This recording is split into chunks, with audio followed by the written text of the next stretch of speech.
హే లోకేష్ అన్న, చెప్పు. Tip top గా రెడీ అయ్యి ఎక్కడికి వెళ్తున్నారు? నీకే చాలా బాగా తెలుసు.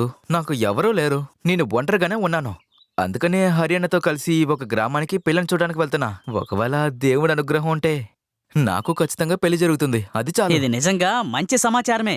అంతేకాకుండా మీరు ఇప్పుడు పెళ్లి కొడుకులాగే ఉన్నారు. నాకు అనిపించింది ఒక మంచి అమ్మాయిని చూసి పెళ్లి చేసుకుని సెటిల్ అవుదామని. కానీ ఏం చేద్దాం, ఈ తాగుడు అలవాటు నన్ను వదిలిపోవడం లేదు. కరెక్ట్గా చెప్పావు. ముందు తాగటం ఆపు, లేకపోతే త్వరలోనే చనిపోతావు. నువ్వు చెప్పేది కూడా చాలా కరెక్టే. నువ్వు కూడా ఒక మంచి అమ్మాయిని చూసి త్వరగా పెళ్లి చేసుకో. అది చాలు. ఇటు చూడు, ఈ వ్యసనాలు ఉన్నాయి చూసావా, ఇది నీ కంట్రోల్లో ఉంచుకో. అది ఎక్కువైందనుకో, అది నిన్ను చంపేస్తుంది. అన్నా, మీరు చెప్పింది 100% నిజమన్నా. మీ మాటల్లో ఏ తప్పు లేదు. మత్తు ఎప్పుడూ మన కట్టడిలోనే ఉండాలి. ఎక్కువై తలకెక్కిందంటే అది మనల్నే లేకుండా చేస్తుంది. అయితే సరే, నా పని నేను చూసుకుంటాను. నా కోసం హర్యానా వెయిట్ చేస్తున్నారు. సరేనా? సరే వెళ్ళండన్నా, మీకు ఆలస్యమైనట్టుంది. ఆ, ఆ, అన్నా, మీరు వెళ్ళే చోటు చాలా దూరం అయి ఉంటుంది కదా, ఆ. మరి ఎలా వెళ్తారు మీరు?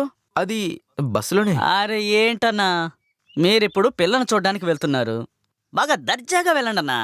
మీ స్టైల్ని చూసి అమ్మాయి ఇంటి వాళ్ళు ముక్కును వేలేసుకోవాలి. ఆ అర్హత మీకు లేదా చెప్పండి. అయినా నేనెందుకున్నట్టు? ఇదిగో ఇది తీసుకోనా, నా బైక్ తీసుకొని హ్యాపీగా వెళ్ళు. నా బైక్ అయితే ఏంటి, మీ బైక్ అయితే ఏంటి, రెండు ఒకటే. అరే అదంతా వద్దు. అరే మేము ఏంటన్నా, బస్సులోనే వెళ్ళి పిల్లల్ని చూస్తాం.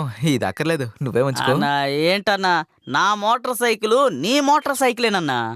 తీసుకెళ్ళు. దర్జాగా బైకులో వెళ్ళడం మానేసి తీసుకువెళ్ళు.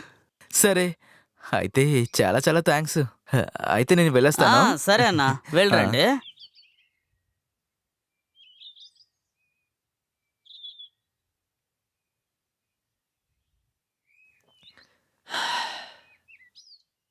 ఏ ఎవరా?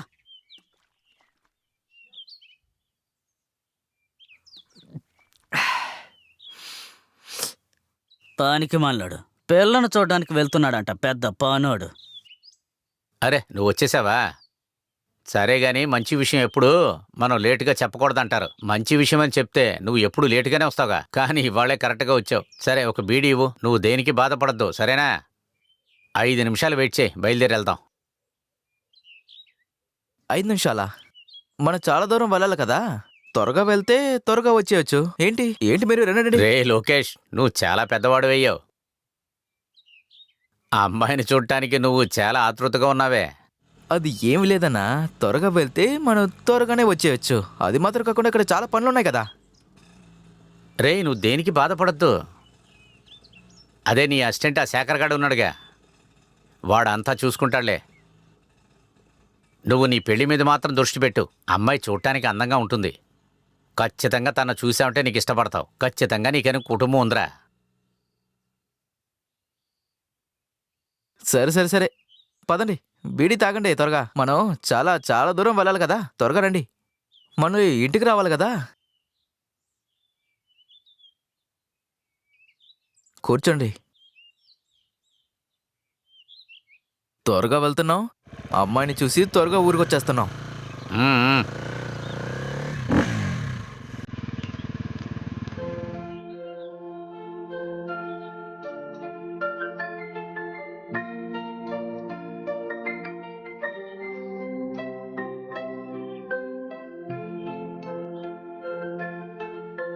సరే మా నువ్వు లోపలికెళ్ళు. లోకేష్, ఏ లోకంలో ఉన్నారా? తర్వాత ఇక్కడ చూడండి పరమేశ్వర్ గారు, వీడే లోకేష్, వీడే పెళ్లి కొడుకు. వీడు మీకు నచ్చాడా? చాలా నీతిమంతుడు, చాలా న్యాయమైనవాడు. చిన్నప్పటి నుంచే వీడు నాకు బాగా తెలుసు. మీ అమ్మాయిని వీడు సంతోషంగా ఉంచుకుంటాడు. అదంతా సరే హరి. అవును, కుర్రాడు ఏం పని చేస్తున్నాడు? దాని గురించి చెప్పండి. వాళ్ళ కుటుంబం గురించి చెప్పండి. ఖచ్చితంగా చెప్తాను. వీళ్ళ నాన్న చిన్న వయసులోనే చనిపోయాడు. నేనే వీణ్ణి పెంచింది అంతా. మరి ఇతనికి అమ్మ లేదా? అమ్మ అదేంటంటే ఉన్నారు కానీ అమ్మలేదు. చిన్నప్పుడే నన్ను వదిలేసి వెళ్ళిపోయింది. ఆ తర్వాత హర్యానాని నన్ను పెంచి పెద్ద చేశాడు. ఇటు చూడండి పరమేశయ్య, నేను కూడా మీలో ఒకడినే. శ్మశానంలోనే నేను పనిచేస్తున్నాను. నేను నా కూతుర్ని పెద్ద చేసి తనకి ఏ లోటు లేకుండా పెంచాను.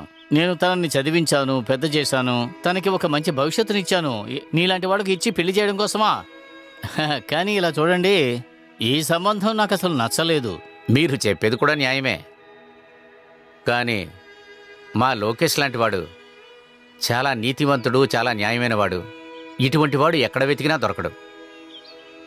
డబ్బు, హోదా ఇటువంటి వారి జీవితం అంటే మంచి మనుషులకు మర్యాదే లేదా ఏంటి? మీరు చెప్పిన దాంట్లో తప్పేమీ లేదు. మీరు మీ కూతుర్ని పెద్ద చోట్లో ఇవ్వాలనుకుంటున్నారు, దాంట్లో తప్పు అసలు ఏమీ లేదు. మీ కూతురికి ఖచ్చితంగా నేను సరైన వాణ్ణి కాదు. నేను శ్మశానంలో ఉంటాను. ఈ సంబంధం కరెక్ట్ కాదు, జరగడానికి ఛాన్సే లేదు. నేను వస్తాను.